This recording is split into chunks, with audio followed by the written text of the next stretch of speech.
Assalamualaikum warahmatullahi wabarakatuh. Nama saya Muhammad Faisal Ramdhani dengan NIM 23091116051. Jadi di sini saya akan menjelaskan mengenai algoritma pada penjadwalan CPU dan juga menjelaskan deadlock pada penjadwalan CPU atau CPU scheduling. Jadi yang pertama itu ada algoritma yang namanya first come first served atau singkatannya FCFS. Jadi pada sesuai namanya aja, first come first served, yang mana pertama datang maka akan pertama dilayani. Di algoritma ini itu berdasarkan di eksekusinya tuh berdasarkan arrival time atau waktu kedatangan dari si prosesnya ini, tidak peduli apakah boost time itu panjang atau pendek. Nah, si algoritma ini tuh bersifat non preemptive, yang artinya jika suatu proses sedang dieksekusi, maka proses tersebut tidak dapat diinterupsi oleh proses lainnya. Dan di sini saya akan menjelaskan mengenai visualisasinya. Jadi di sini saya akan menjelaskan lebih lanjut mengenai algoritma FCFS. Di sini ada Gantt chart yang berisikan proses burst time atau waktu eksekusi dan waktu kedatangannya arrival time. Oke.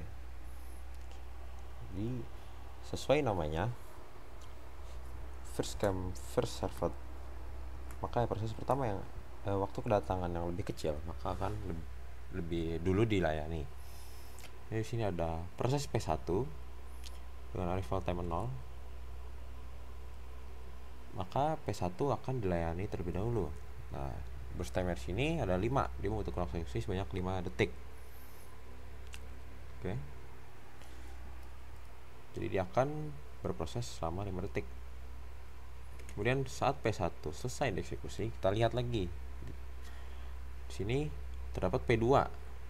Ya, P2. Di mana arrival time itu 3. Dia lebih kecil dibandingkan proses lainnya, maka dia dieksekusi setelah si P1 ini. Jadi P2 akan dieksekusi sebanyak, burst time-nya 10, maka dia akan dieksekusi sebanyak 10 detik.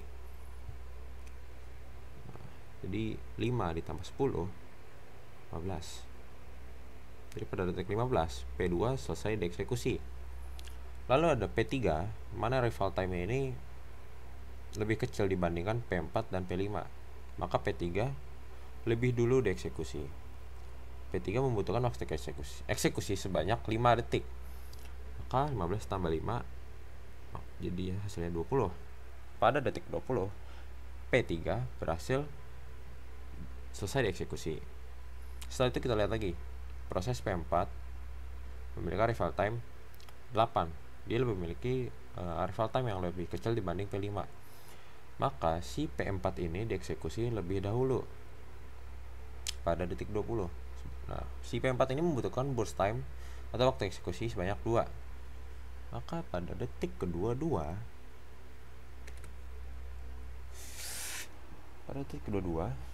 si P4 ini selesai dieksekusi.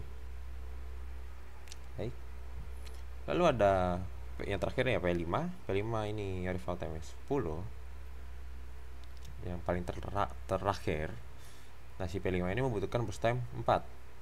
Berarti 22 ditambah 4 26. P5 selesai dieksekusi. Oke. Nah, untuk menghitung waktu tunggunya ini kita bisa kurangi saja waktu kapan dia dieksekusi di sini, dikurangi dengan arrival time ya. Misalnya P1 memiliki arrival time 0 dengan fungsi 0, jadi hasilnya 0. P2 dia dieksekusi pada detik 5 dengan arrival time 3, maka hasilnya 2. Begitu juga dengan yang lainnya. P3 dieksekusi pada 15, kemudian dikurangi arrival time ya 6, maka hasilnya 9. Ada P4 ya, P4 di sini dieksekusi pada detik ke-20 dan dikurangi arrival time ya 8, hasilnya 12. Kemudian ada P5 dimana dia dieksekusi pada 22 dengan arrival time-nya 10, maka hasilnya 12. Ini ada waktu tunggunya. Jika ingin menghitung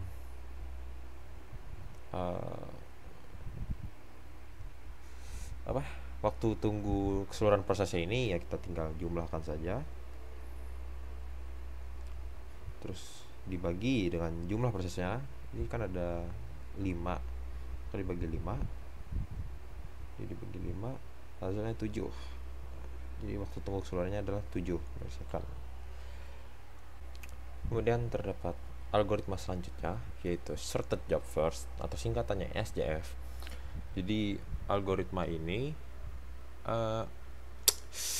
proses yang lebih kecil burst time-nya atau waktu eksekusi, maka dia akan dieksekusi lebih dahulu, walaupun semisalnya ada dua proses memiliki arrival time yang sama. Tetapi jika salah satunya memiliki burst time yang terkecil, maka yang burst time yang lebih kecil dahulu akan dieksekusi. Nah, hal ini mengakibatkan waiting time yang pendek untuk setiap proses, dan karena hal tersebut, maka waiting time rata-ratanya juga pendek. Algoritma ini memiliki dua sifat ya, yaitu preemptive dan non preemptive. Dimana jika non preemptive itu tidak dapat diinterupsi, maka yang preemptive ini dapat diinterupsi saat dijalankannya proses. Dari sini saya akan memvisualisasikan dari si SJF-nya ini. Ke sini saya akan membuat SJF non preemptive terlebih dahulu.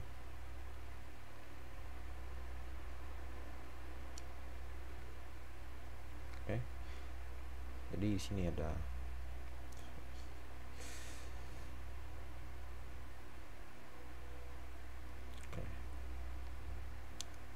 Jadi sesuai yang saya jelaskan tadi, yang sudah saya jelaskan, SJF ini menghitung berdasarkan burst time-nya atau waktu eksekusinya yang paling kecil.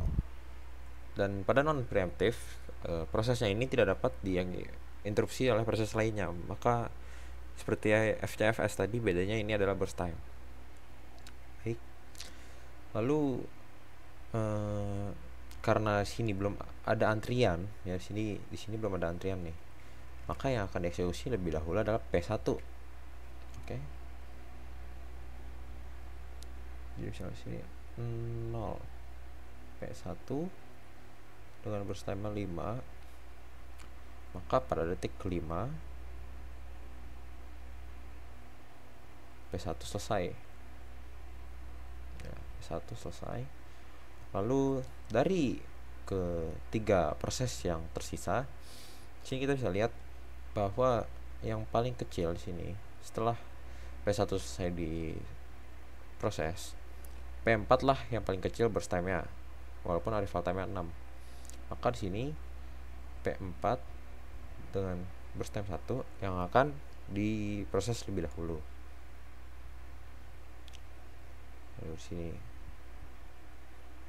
6, karena burst time-nya cuma 1, maka di detik ke-6 dia sudah selesai. 4. Lalu dari sisanya itu ada dua proses, P3 dan P2.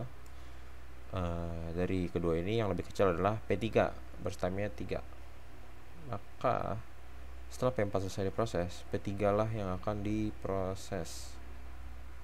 Sebanyak waktu eksekusi yang dibutuhkan adalah 3, maka di detik 9 dia selesai dieksekusi. Yang terakhir adalah P2 dengan burst time 7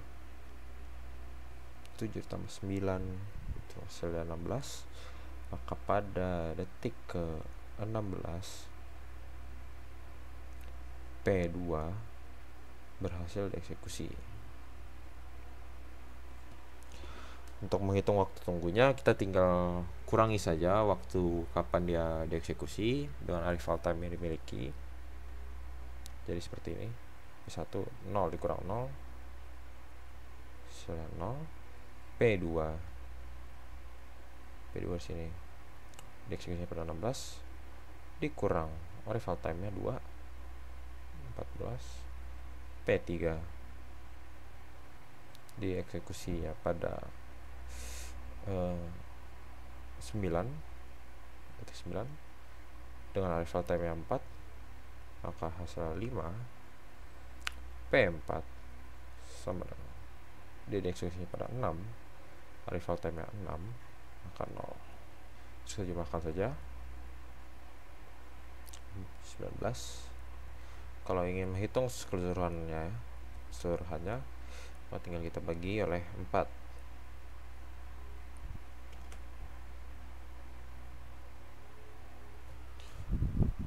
Yang hasilnya adalah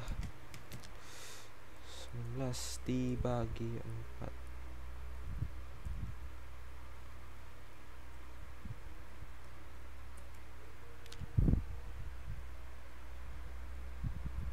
Itu hasilnya adalah 4,75.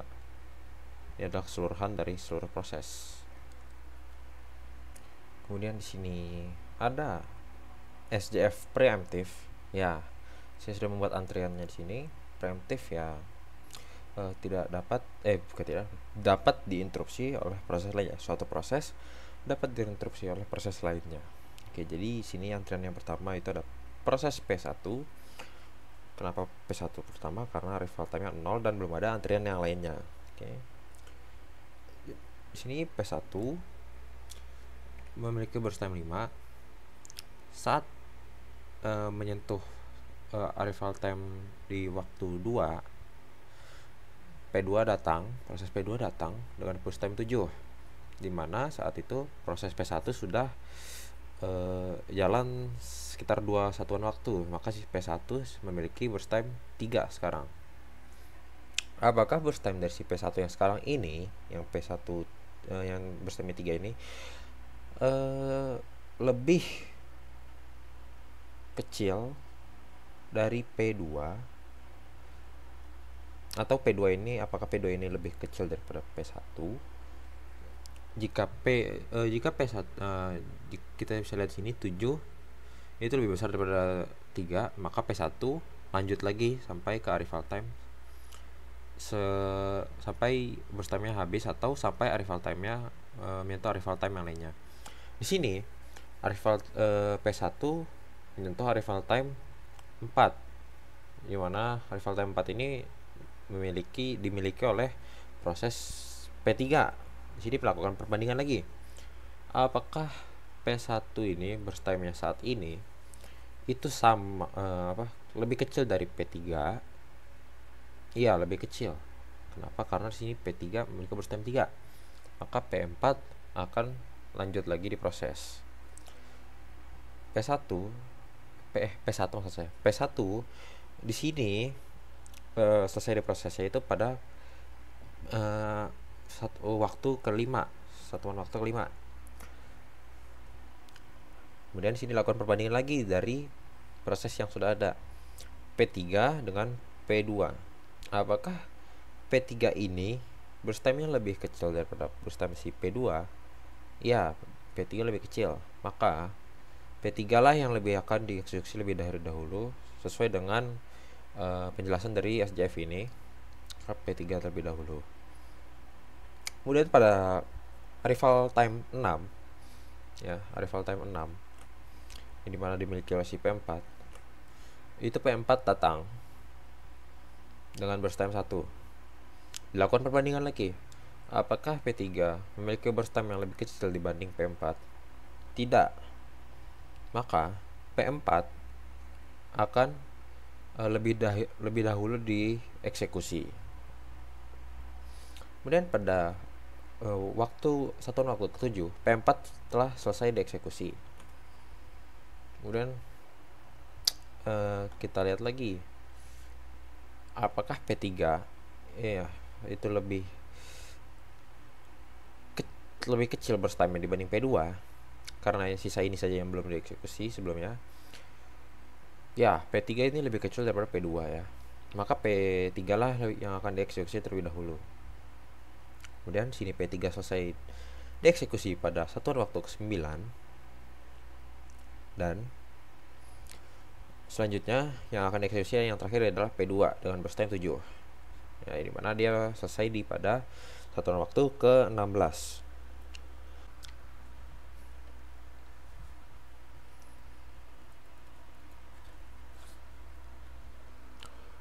Kemudian selanjutnya ini ada round robin. Round robin ini merupakan penjadwalan proses di mana algoritma ini menggilir proses yang ada di antrian. Ya. Nah, setiap prosesnya ini tuh diberikan sebesar time quantum tertentu, tergantung berapa time quantumnya. Jika time quantumnya sudah habis atau proses sudah selesai, CPU akan dialokasikan ke proses berikutnya. Nah, di proses round robin ini tidak ada proses yang diprioritaskan. Semua proses itu dapat pembagian waktu yang sama dari si CPU. Nah, ya jadi pada dasarnya round robin ini tuh mirip seperti FCFS, namun ya dia bersifat preemptive karena dia akan diberikan time quantum, tergantung beberapa time quantumnya. Baik, ini saya akan membuat visualisasinya menggunakan antrian. Di sini saya akan membuat antrian dari Gantt chartnya ini, dimana dia memiliki setiap prosesnya ini diberikan time quantum sebesar 3 satuan waktu. Oke.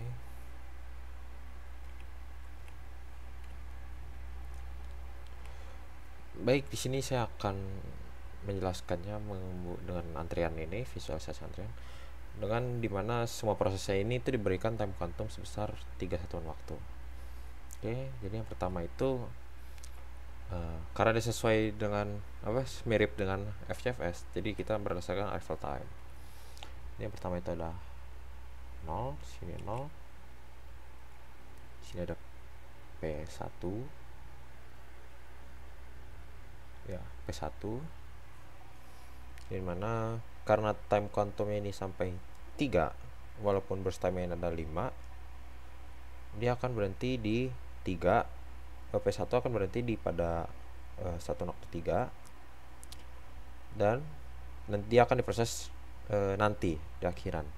Maka sampai di sini si P1 nya ini kan dia sampai satuan waktu 3 nih, dimana terus si P1 punya burst time 5, jadi dia sudah jalan 3, maka burst time nya si P1 ini mengurang sebesar 3, jadi ada 2. Sekarang burst time si P1 ada 2. Oke. Kemudian setelah itu ada P2 yang mana arrival time 2. P2 udah datang masuk.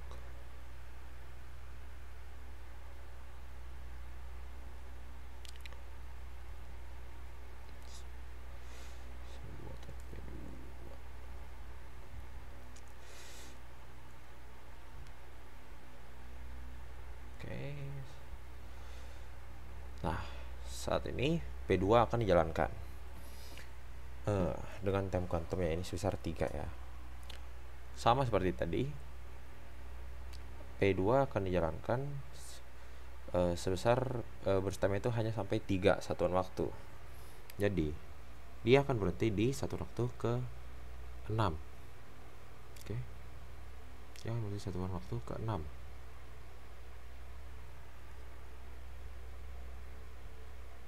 Sini ada P3. Bentar. Nah, di satuan waktu ke-6. Karena dia sudah berjalan sebesar 3 satuan waktu, maka si P2 nya ini dikurang sebesar 3 satuan sebesar time quantumnya ini 3. Jadi burst time yang tersisa oleh P2 ini adalah 4.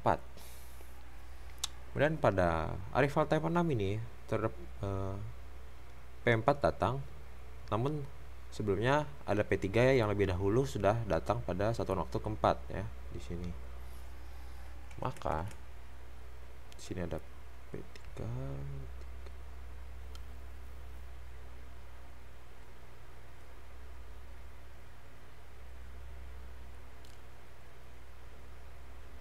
Maka Maka yang akan dieksekusi terlebih dahulu adalah P3 karena arrival time-nya lebih kecil dibanding P4.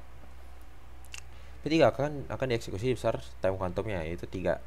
Jadi pada 1.9 P3 ini selesai dieksekusi. P3 selesai. Nah, di sini terdapat 3 proses yang belum selesai, yaitu yang pertama P1 dengan burst time-nya 2, P2 dengan burst time-nya 4, dan P3 dengan burst time-nya P4 dengan burst time-nya 1. Ya, sesuai dengan arrival time-nya, maka P1 akan lebih dahulu dieksekusi. Ya, jadi yang ini tidak akan. Jadi kedua ini tidak akan dieksekusi. Jadi pada 1.9. Nah,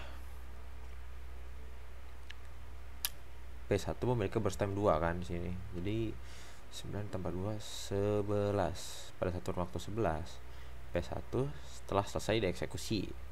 Tersisa P2. Nah, tersisa P2. Selanjutnya P2 maksudnya. Misalnya P2 yang akan eksekusi. Nah, dengan sebesar time quantum 3. Maka sini 11 ditambah 3 yaitu pada satu waktu ke 14. Nah, di sini P2 ini belum selesai karena dia memiliki burst time-nya 4 sedangkan time quantum-nya 3. Maka dia akan dieksekusi nanti lagi. Kemudian selanjutnya akan ada datang P4 dan burst time 1 di 1.15.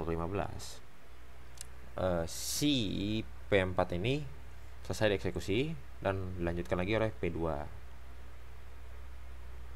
Kemudian pada P1.16 P2 selesai dieksekusi.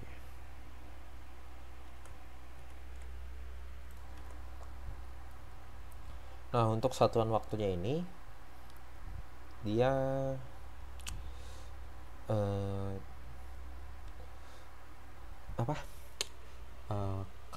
waktu kapan selesai si proses dikurang dengan burst time, waktu yang diperlukan untuk eksekusi, dikurang juga oleh arrival time. Jadi seperti ini. P1 dikurang kapan dia selesai dieksekusi, dia selesai dieksekusi pada waktu 11. Dan dikurang burst time ya, yaitu 5. Dikurang waktu antriannya 0.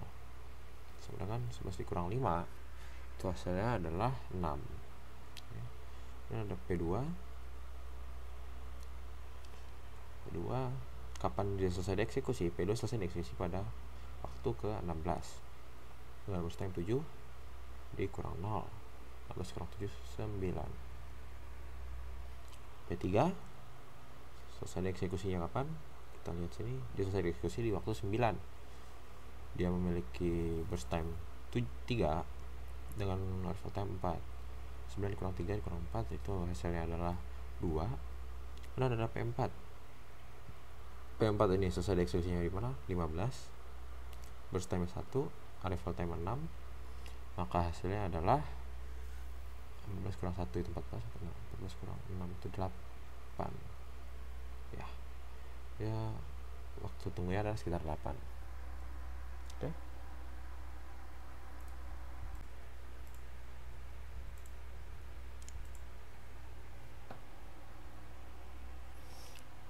Baik, sini saya akan menjelaskan mengenai deadlock.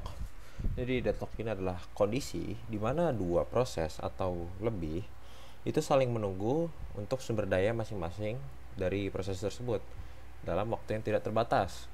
Nah, ini mengakibatkan prosesnya ini tidak akan berjalan lagi atau bahkan tidak akan ada komunikasi lagi antar proses. Nah, jadi penjelasan lebih lanjutnya itu di contoh ini di mana proses 1, sini proses 1 itu memiliki akses pada sumber daya 1, resource 1. Dan proses 2 memperoleh akses ke sumber daya 2.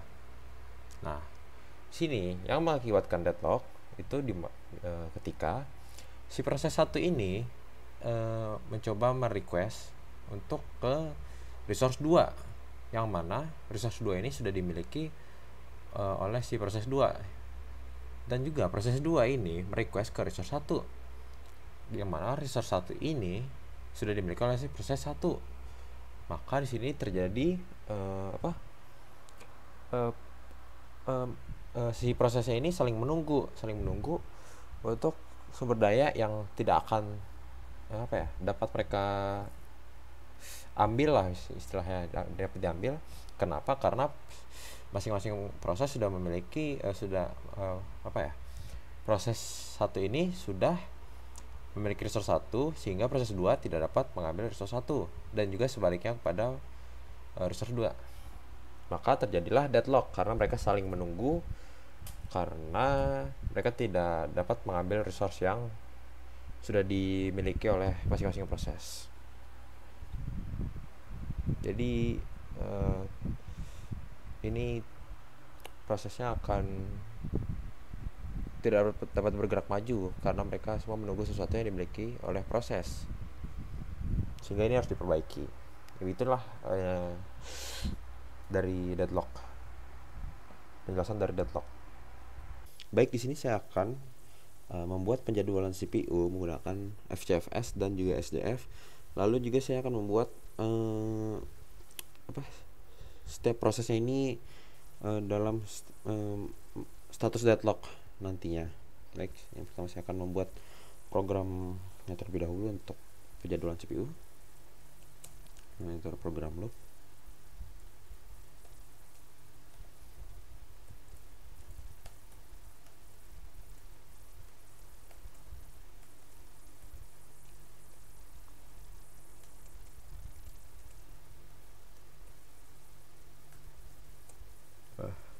Di sini program loop ini itu digunakan untuk yang pertama untuk mendemonstrasikan si prosesnya itu bagaimana cara kerjanya, bagaimana cara dieksekusi, serta ini juga digunakan untuk kita membuat proses nantinya.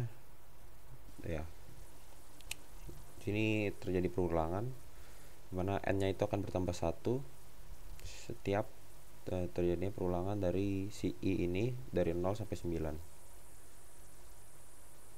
Kita compile aja, lalu kita run.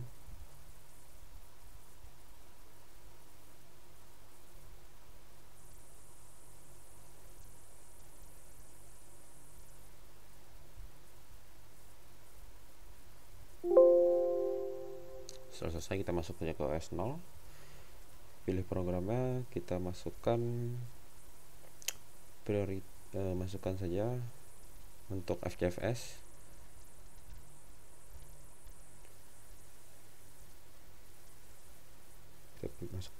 Kita kasih masuk rival delay-nya, dan untuk P2 itu segini.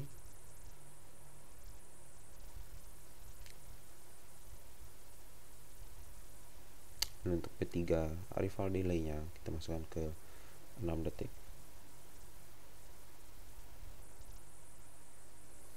Lalu kita start.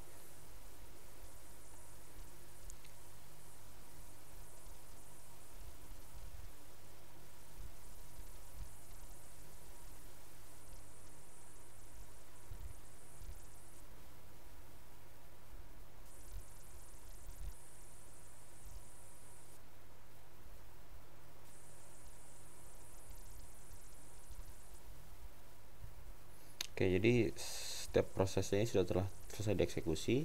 Kita bisa lihat di view log bagaimana dia tereksekusi. Ya, kita bisa lihat kita menggunakan first come first served vote. Jadi yang pertama kali dieksekusi itu adalah P1 karena dialah yang paling pertama datang.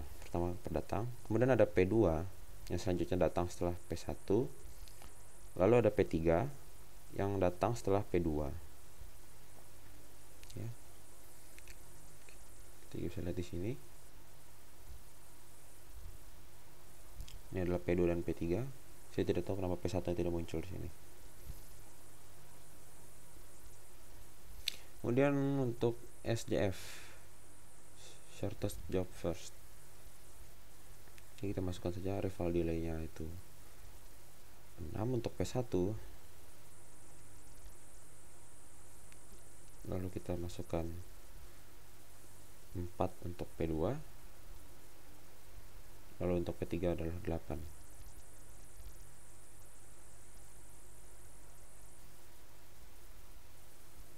Create new proses.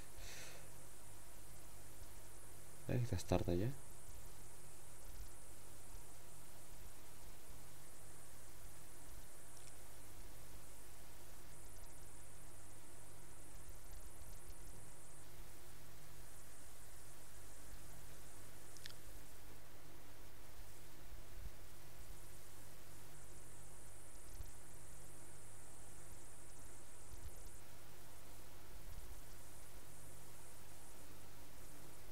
Baik. Oke, di sini kita bisa lihat ya, kita menggunakan penjadwalan shortest job first. Nah, yang pertama kita bisa lihat di sini P2 lebih dahulu dieksekusi karena dia membutuhkan waktu yang paling sedikit dibandingkan proses yang lainnya. Lalu setelah itu ada P1, lalu setelah itu ada P3. Oke, selanjutnya kita akan mencoba untuk membuat status deadlock pada setiap prosesnya ini nanti.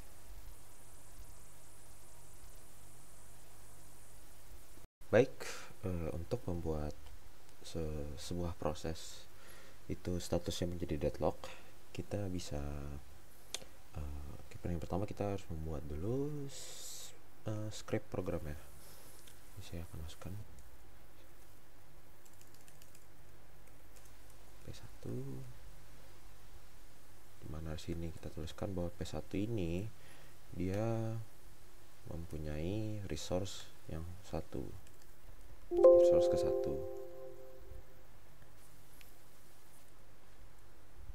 Terus kita kasih masuk delay time nya 3. Lalu kita masukkan lagi resource yang diminta oleh si program P1 ini, yaitu 2 resource kedua. Kita bikin perulangan di sini.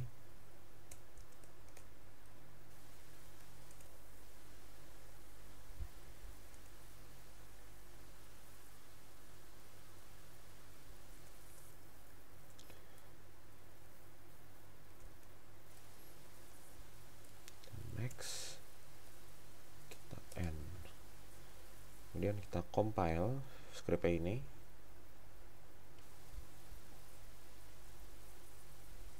Compile berhasil, kita run.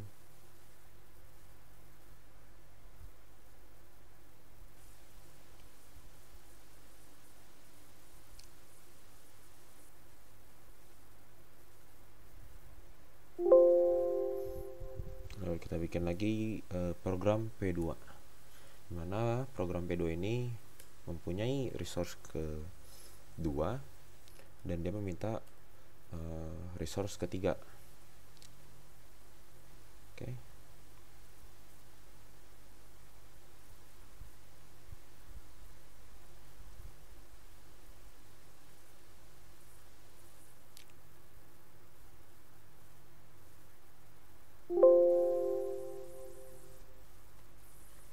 Yang terakhir kita bikin program P3, dimana program P3 ini memiliki resource ketiga, namun dia meminta resource ke 1.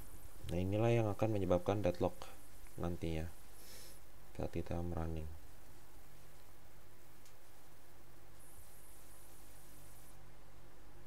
Oke.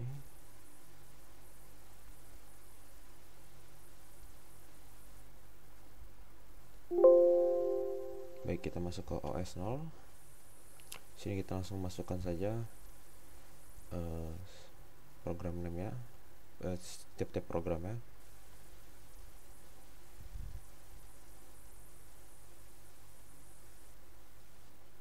Nah, jika sudah, kita langsung start aja.